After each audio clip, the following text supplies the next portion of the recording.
Bienvenue sur Teach, votre mission d'enseignement et de maturité spirituelle. Vous savez pourquoi cette émission existe?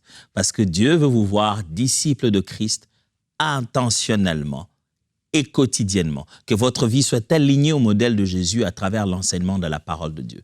Cette semaine, nous allons continuer quelque chose que nous avons déjà commencé. Une étude approfondie sur chaque thème, chaque terme, devrais-je dire, que Paul utilise pour décrire ce qu'on appelle les œuvres de la chair. La semaine passée, on a commencé déjà à voir certains termes et aujourd'hui, on va aborder le terme magie. Quel est le terme qu'il y a derrière lorsqu'on traduit le mot magie comme étant une œuvre de la chair? Moi, je crois que la magie, c'est qu'une pratique mystique. Qu'est-ce que ça vient faire à cet endroit que Paul appelle œuvre de la chair? Ça, on va découvrir ça tout de suite alors. Let's teach. Grandissons ensemble.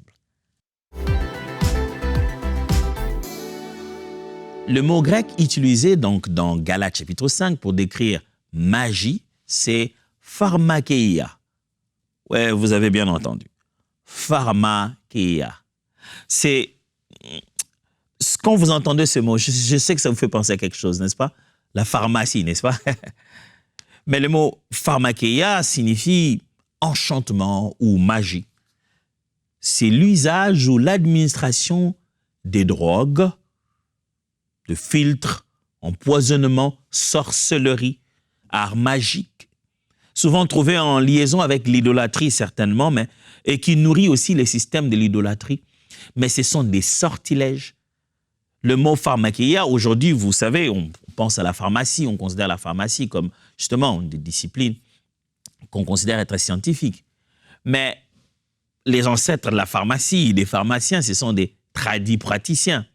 Et les tradipraticiens premiers étaient considérés non pas comme des praticiens d'un art, d'une science, mais plutôt des praticiens d'un art mystique. Et donc, de quelle manière ils savaient qu'il fallait tel arbre pour mettre ensemble pour guérir les gens. Et il est vrai qu'à l'époque, ce qui rassemblait les formules, qui rassemblait les éléments, disait que les esprits les guidaient à rassembler ces éléments.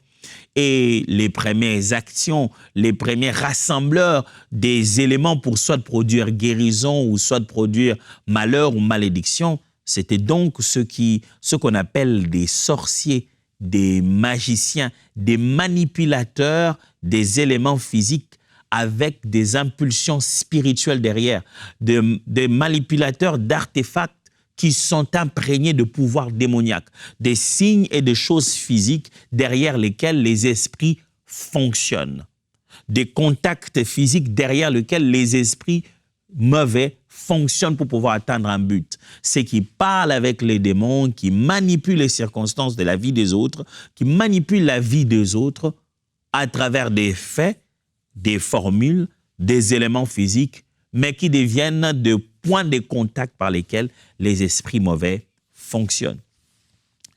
La magie est donc l'utilisation des pouvoirs surnaturels pour influencer les événements, les personnes ou les objets. Elle inclut la sorcellerie, la divination, les enchantements et autres pratiques dites occultes. Quand je dis magie, ne voyez pas l'illusionniste dans un parc qui vous a fait faire un petit mouvement et vous a donné l'impression qu'il a fait disparaître la pièce de sa main parce que vous n'étiez pas suffisamment concentré pour voir qu'il l'avait plutôt glissé dans sa veste. Je ne parle pas de ça. Je parle de la magie. Ça existe, sans quoi le mot, il n'a pas juste été inventé. Il existe des personnes dont l'intention et les capacités consistent à fonctionner avec le monde occulte, avec les démons, avec les esprits, pour commander qu'il arrive dans la vie de certaines autres personnes des choses, des circonstances qui peuvent leur nuire. C'est ce qu'on appelle de la magie. Derrière, sorcellerie. Aujourd'hui, quand on dit sorcellerie, les gens pensent toujours à des gens qui volent la nuit, les yeux fermés. Non, la sorcellerie faisait partie depuis le temps ancien des arts mystiques que les gens exerçaient. Certains même allaient soi-disant chercher guérison près des sorciers. Et ceux qu'on appelle aujourd'hui tradipraticiens, les autres appelaient là-bas avant des sorciers du village, les sorciers, l'homme le plus spirituel de l'endroit. Et Paul, lorsqu'il est en train de citer ce qu'on appelle les œuvres de la chair, il dit « Les signes que l'être humain ne veut plus dépendre de Dieu, Le signe que l'être humain veut faire sa vie à sa manière, c'est aussi le fait qu'il décide de pénétrer le monde spirituel selon lui. Il veut lui-même aller vers la spiritualité sans consulter Dieu. Il veut contrôler les éléments spirituels sans l'autorisation de Dieu. Il se plonge donc dans la magie. Quand les gens vont dans la magie, très peu de ces personnes savent qu'ils vont vers le diable. La plupart d'entre eux pensent seulement qu'ils sont passés à un super pouvoir, n'est-ce pas? Ils sont devenus super quelque chose. Si bien qu'ils vont même dans ces domaines en disant qu'il y en a pour la même chose, une version blanche et une version noire. Ils croiraient à une magie blanche qui leur ferait croire que l'idée est positive et une magie noire qui leur ferait croire que l'idée est sombre. Mais ça reste la magie. Ça reste l'effort de l'homme à pénétrer la spiritualité au-delà des normes que Dieu a placées, sans être conscient de prix à payer. Ils payent donc des autres prix, je vais appeler ça comment? Ils essaient eux-mêmes d'entrer en contact et nourrir ces esprits.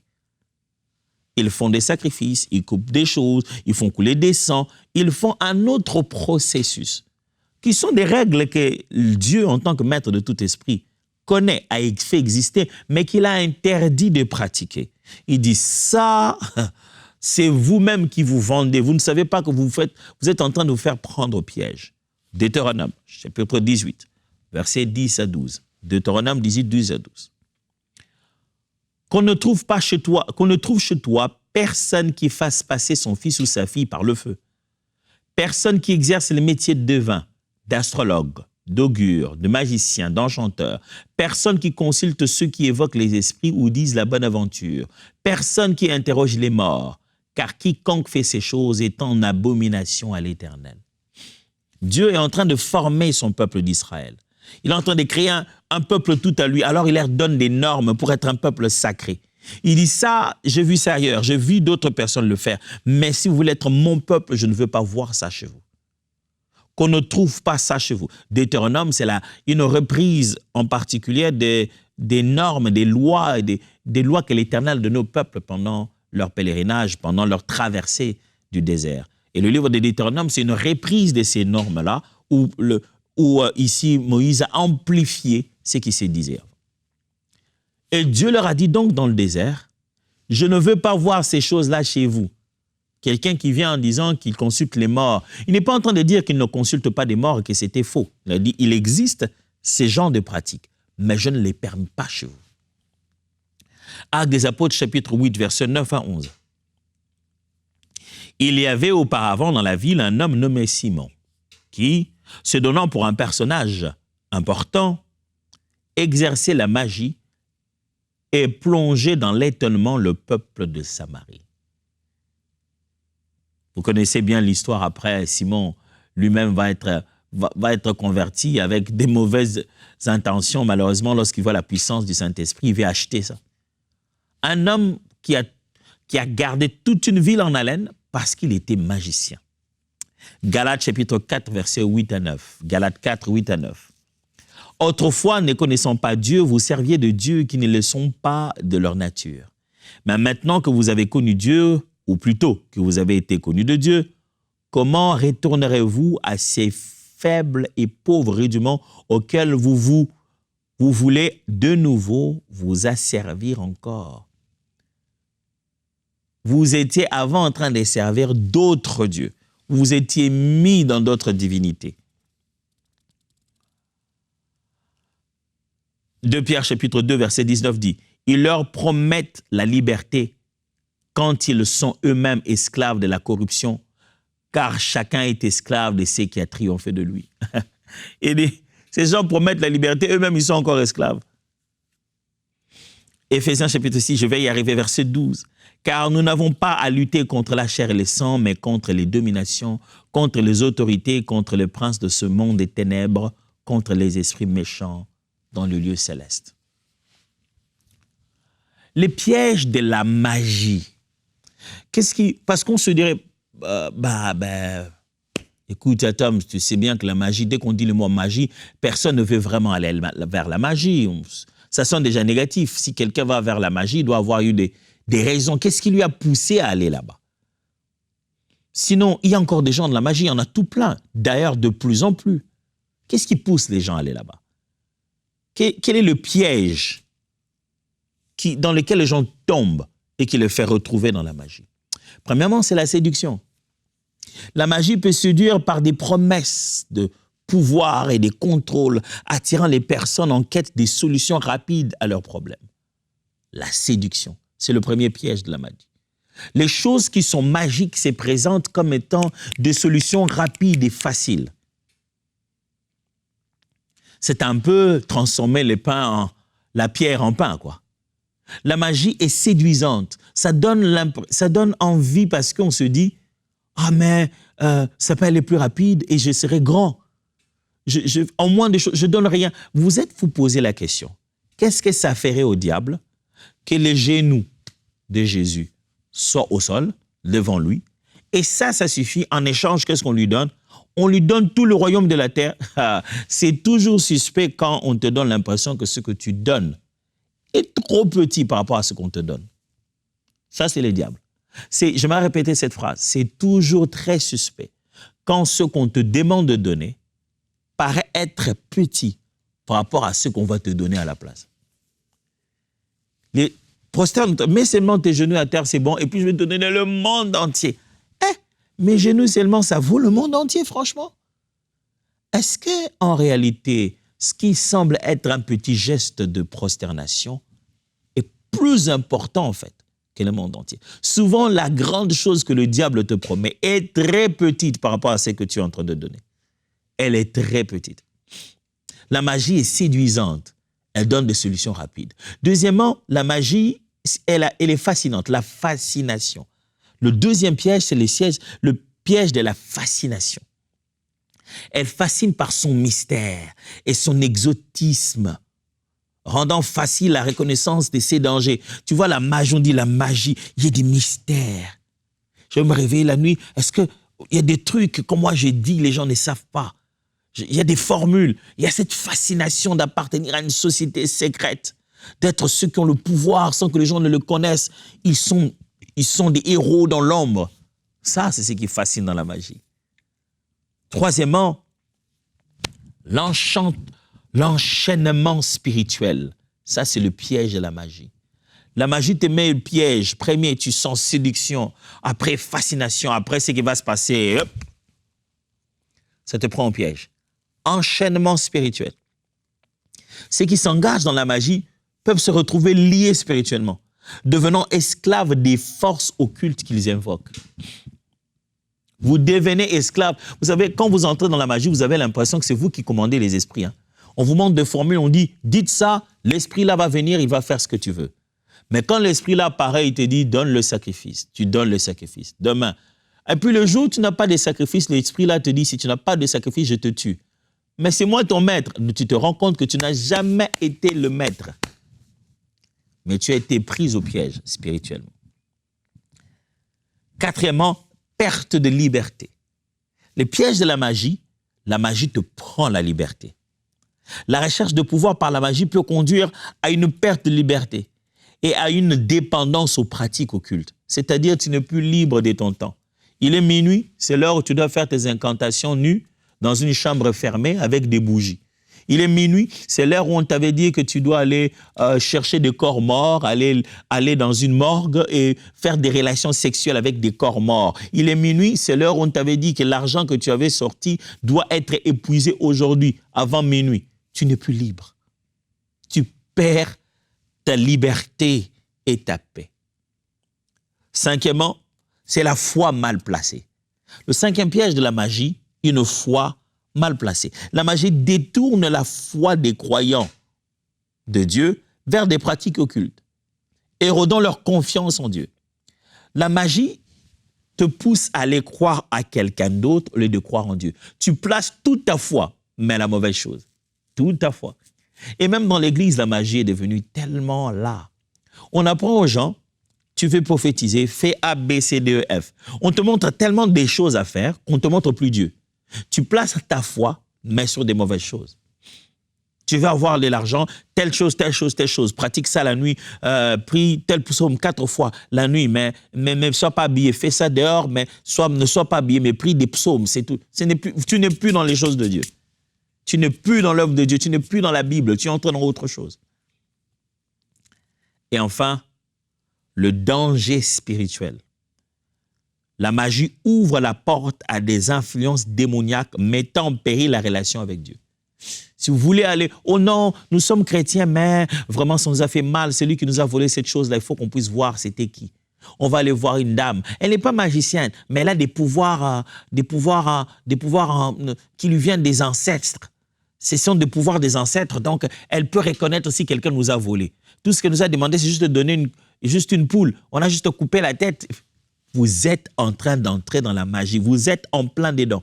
Et ça ouvre des portes. Vous savez, le problème avec la magie, c'est que vous venez pour une chose, mais les esprits qui vont entrer en vous n'ont rien à voir avec la raison pour laquelle vous étiez venu. Vous êtes venu là-bas parce que vous vouliez quoi? Savoir qui vous a volé votre argent. Vous sortez là-bas avec des maladies, avec des démons d'impudicité. Parce que vous êtes venu personnellement adhérer à quelque chose de spirituel. Vous voulez reconnaître la magie, les caractéristiques de la vie de magie dans quelqu'un? Premièrement, c'est la recherche de pouvoir. Quand quelqu'un veut tellement être au pouvoir, sachez que son cœur commence à aller vers la magie. Quand je dis magie, mes amis, ce n'est pas d'abord parce que cette personne, comme je l'ai dit, a pris conscience qu'il est en contact avec le diable, mais il a juste pris conscience qu'il lui faut prendre un détour pour avoir plus de pouvoir. La magie implique toujours une quête de pouvoir surnaturel pour contrôler ou influencer les circonstances de manière illégitime. Je veux que quand je le veux, ça se fasse. Je veux manipuler les circonstances à ma manière. Qu'est-ce qu'il faut? Ah, non, mais il ne te faut pas grand-chose, il te faut juste ça. Cette substance seulement. Souvenez-vous, le mot magie, je vous l'ai dit au début, ça semblait être bizarre, mais ça vient du mot pharmakeia. Il y a des substances. Des fois, c'est juste une poudre. On dit, ben, juste ça. Il n'y a rien de grave. Toi, quand c'est ce que tu veux tellement avoir du pouvoir sur ton mari. Oh non, mon mari, je n'ai pas très confiance. Il va là-bas, maintenant il a beaucoup d'argent. Je ne sais pas, il risque de m'abandonner. Qu'est-ce que je peux faire? Ah non, il y a des petites formules de vieilles dames que tu peux faire. Chaque fois que tu prépares pour lui, tu n'as qu'à prendre ça à mettre à l'intérieur. Tu es entré dans la magie. Mais je n'ai jamais été dans la maison d'un féticheur. Tu es déjà entré dans la magie. Tu es déjà en train d'utiliser des substances pour manipuler la vie des autres. Deuxièmement, caractéristique de la magie, la rébellion à l'autorité de Dieu. La magie, c'est Dieu l'a dit comme ça, moi je préfère le faire à ma manière. Il y a des principes pour lesquels Dieu dit non, pas comme ça. Mais tu sais que ce n'est pas ça, parce que tellement tu veux avoir ton résultat, tu fonces droit dedans contre les principes de Dieu. Et enfin, 3, l'utilisation des forces spirituelles. La magie s'appuie sur la spiritualité. Tu vas utiliser des forces spirituelles maléfiques, des démons. Quel que soit le nom que vous appelez là-bas, ce sont des démons. Dans la magie, les démons ont des noms propres. On va te donner des noms, des gens, des trucs comme ça, mais ce sont des esprits mauvais. C'est une spiritualité en soi, la magie. Ne croyez pas que quand vous entrez dans la magie, c'est juste une belle expérience, bonne aventure. Non, c'est une fine spiritualité. On a juste été cette dame, à travers les lignes, nos signes de la main, elle aurait pu lire notre avenir. Vous avez ouvert votre vie à la magie. C'est spirituel ce qui se passe là. La question c'est, on en sort comment, pasteur? Je suis chrétien, mais je pensais que c'était juste pour blaguer. Ah, le diable ne blague pas. Hein. Le diable est tellement sérieux avec le mal que même le jour où tu lui dis « Tiens-moi ça, tu vas me remettre ça demain. » Oh, il va jamais le faire. Quelques solutions bibliques. Premièrement, reconnaître et identifier. Reconnaître ici, c'est quoi? On parle de reconnaître, identifier les pratiques magiques et occultes comme pécheresses et rebelles contre Dieu. Vous devez reconnaître. Vous voulez sortir de la magie, reconnaissez que c'est de la magie. Donnez le nom que vous voulez. Appelez ça, ça c'est quand même quelque chose d'ancestral, c'est quand même dans notre culture. J'ai hérité ça de mes parents, ça a toujours été ça. Tant que vous n'appelez pas le diable par son nom, vous ne pourrez pas le chasser au nom de Jésus. Tant que vous n'identifiez pas Satan comme Satan, vous ne pouvez pas le chasser au nom de Jésus. Reconnaissez que ça s'appelle de la magie. Oh non, nous, c'est comme ça, depuis notre enfance, on nous a toujours dit, si tu as un bon rendez-vous avec un homme et que tu penses que voilà, ça peut être un homme qui peut t'épouser, prends juste de l'eau, mets-y un peu de poussière, c'est rien de bizarre, vous mettez cette poussière, vous lavez avec. Oh, vous êtes en plein milieu de la magie et de la sorcellerie. 2. Rejeter. Par là, je parle de renoncer à toute forme de magie, éloignez-vous de ces influences. Il ne suffit pas de reconnaître que ça c'est mauvais, libérez-vous de ça. La Bible raconte le fait que l'évangile est entré tellement fort dans les environs par le message des apôtres. Les gens prenaient leurs livres magiques, ramenaient ça pour qu'on brûle. Vous ne pouvez pas reconnaître qu'une chose est magique, qu'une chose est sorcellerique, qu'une chose est une pratique abolie, refusée par Dieu, et la garder quand même. Vous savez, quand vous êtes allé dans ce voyage, on dit non, c'était juste que je suis parti, c'était exotique. On m'a dit que cette figurine, c'est un peu pour protéger la maison des mauvais augures. J'ai juste mis ça à la porte de ma maison. On a dit qu'en Chine, on a dit qu'en Thaïlande, en Inde, on m'a dit que ça, si tu mets ça à la maison, ça tire de la chance. C'est de la magie. Et si tu as reconnu cela, sors ça de chez toi. Sors cette figurine, sors cette chose que tu sais que c'est un contact spirituel. Sors cela de chez toi. Sors cela de ton bureau. Arrête de porter ça. Oh non, il m'a juste donné ça, c'est un porte-bonheur. C'est quoi un porte-bonheur? Si tu tiens la chose, cet artefact attire le bonheur vers toi, tu es vraiment sûr? Arrête de porter ça. Troisièmement, confesser. Vous devez confesser cela à Dieu. Confesser toute implication passée dans la magie et demander pardon. Parce que Dieu condamne la magie. Demandez pardon au Seigneur. Seigneur, je viens de me rendre compte que c'était de la magie. Je viens de me rendre compte. Vous savez, je connais quelqu'un qui me disait, et les jumelles, elles me disaient que quand elles étaient petites, on tentait de leur faire des choses. Les gens croyaient des choses sur eux. Ils disaient non, les jumelles ont le pouvoir d'arrêter la pluie. Ils ont le pouvoir de redresser le cou d'un enfant qui s'est dit. Des fois, les gens venaient nous voir pour qu'on fasse des choses. On ne savait même pas par où commencer. Ça signifie quoi? Il y a des fois des gens qui vous poussent à devenir dans la magie à cause des types de foi qu'ils ont derrière, dans leur tête. Alors, confessez devant Dieu, dites Seigneur, pardonne-moi, je viens de me rendre compte que ce n'est pas ce qu'il fallait faire. Il y a certaines pratiques que certaines personnes font sur des enfants, des nouveau-nés, des pratiques qui ne questionnent plus. Questionnez les pratiques. Et regardez très bien si vous n'êtes pas déjà entré dans quelque chose de magique. Quatrièmement, abandonnez, parce qu'après, il faut arrêter. Abandonnez toutes les pratiques occultes et détruisez le matériel associé. Cinquièmement, la prière et la lecture de la parole. Quand vous vous détachez du diable, il faut vite courir vers le Seigneur. Ne vous promenez pas en chemin. Vous êtes détaché du diable, vous promenez en chemin sans aucune protection. Jésus dit, pour une telle personne, l'esprit qui est parti, quand il revient, il n'entre même pas. Il va chercher cet esprit plus méchant. C'est-à-dire avec des conséquences, même les esprits eux-mêmes ont des catégories. Il s'est dit, j'étais là-bas, on m'a fait sortir. Je veux pour ne plus jamais sortir, je vais chercher les autres, plus forts et plus méchants. Sixièmement, la communication avec les autres chrétiens. Vous voulez ne plus rentrer dans la magie, restez avec les autres frères et sœurs. La spiritualité biblique existe. Vous trouverez des points communs avec d'autres formes de spiritualité, bien sûr. Dieu est le maître de tout esprit.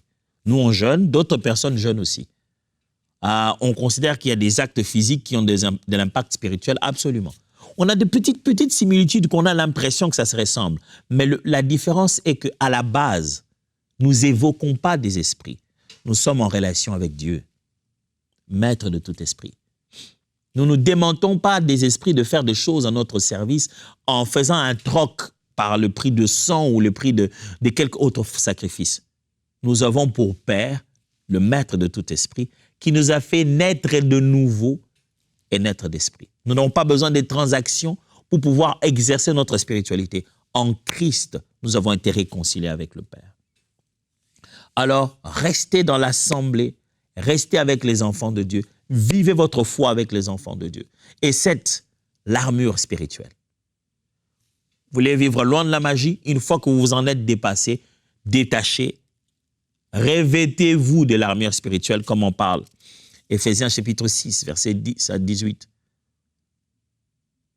Les sandales de zèle, la cuirasse de la justice, la ceinture de la vérité, prenez avec vous l'épée de l'esprit.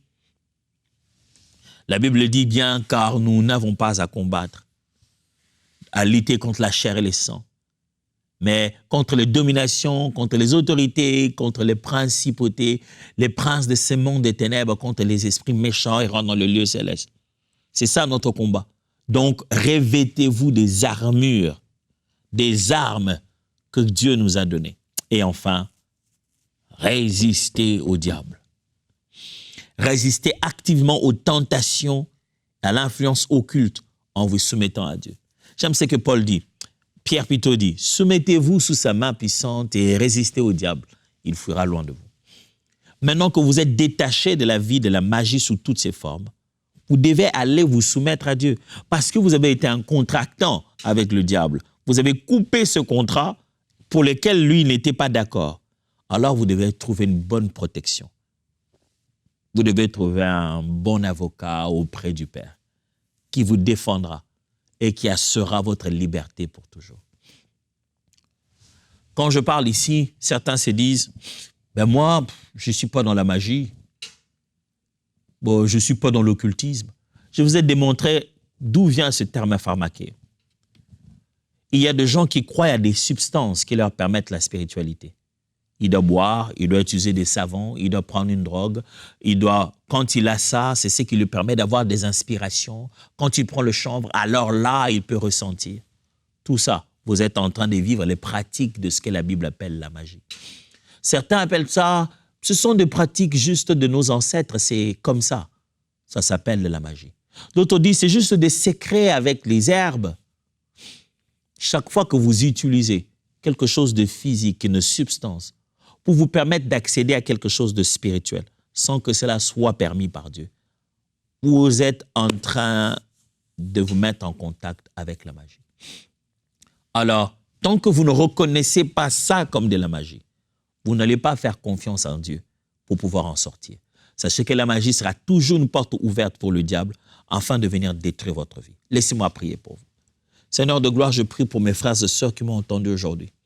Je ne veux pas qu'on ait juste cette tendance à se dire « Moi, je suis chrétien, je vais à l'église, je ne suis pas dans la magie. » Mais qu'on observe bien avec les yeux bien ouverts par la grâce de Dieu, par la puissance du Saint-Esprit et qu'on regarde autour de nous et dans nos vies les petites choses qui ont commencé à s'aimer et à élever une culture de magie au milieu de nous. Merci Seigneur pour ta grâce. Et lorsque cette œuvre sera faite en nous et que nous aurons reconnu ces choses, merci de nous conduire vers une repentance sincère et transformatrice. Au nom puissant de Jésus. Amen. La semaine vient de commencer, alors let's teach. Grandissons ensemble. Dieu vous bénisse.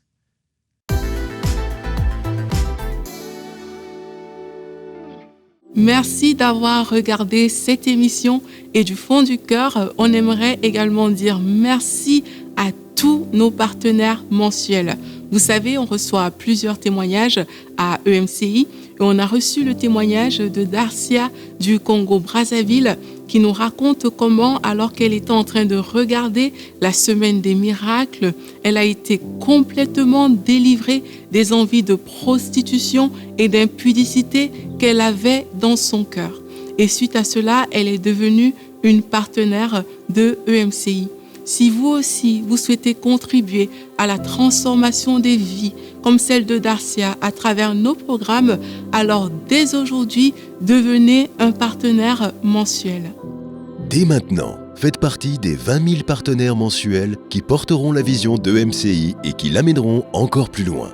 Pour faire votre don, rendez-vous sur emcitv.com/20 000.